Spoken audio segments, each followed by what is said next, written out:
4, 3, 2, 1।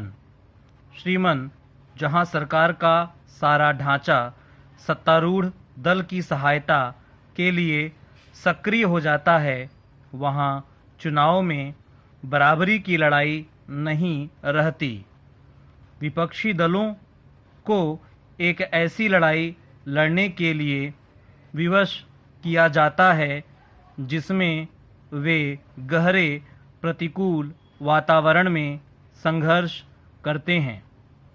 इस सदन में कई बार चर्चा हो चुकी है कि चुनाव में मंत्रियों को वायुसेना के विमान, हेलीकॉप्टर व अन्य वाहनों का उपयोग करने का अधिकार नहीं होना चाहिए।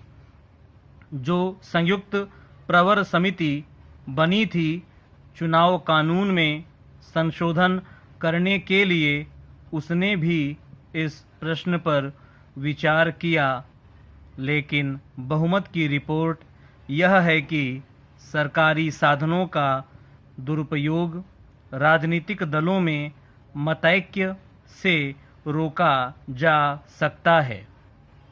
एक परंपरा विकसित की जानी चाहिए जिसमें इस तरह के साधनों का दुरुपयोग न हो।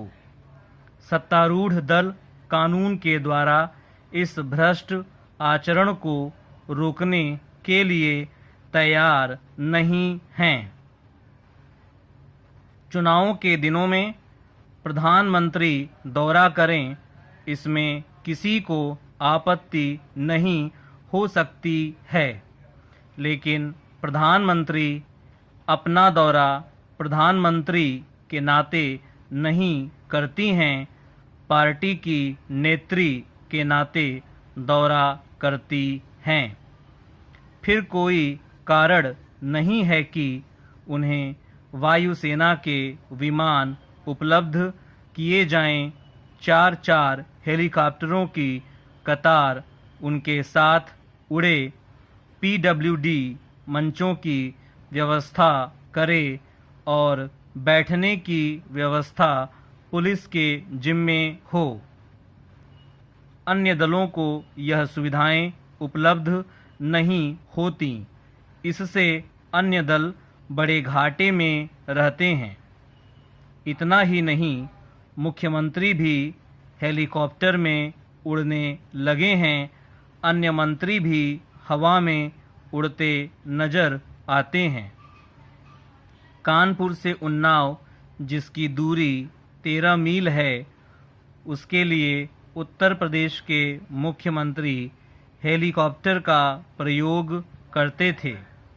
वहां पर उनको सुनने के लिए अधिक भीड़ भले ही न आए, हेलीकॉप्टर को देखने के लिए जनता जरूर जमा हो जाती है।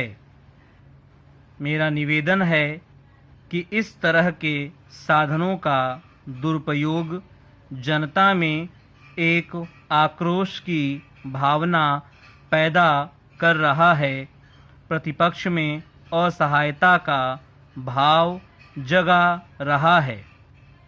उसके मन में यह रोष उत्पन्न कर रहा है कि चुनाव की लड़ाई बराबर की लड़ाई नहीं है और जो दल एक बार सत्तारूढ़ हो गया हो, वह सत्ता हाथ में बनाए रखने के लिए सब कुछ उपाय करेगा।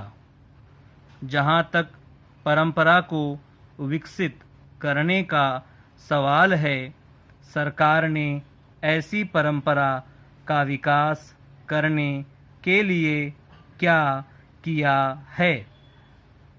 क्या राजनीतिक दलों के प्रतिनिधियों की बैठक बुलाई गई?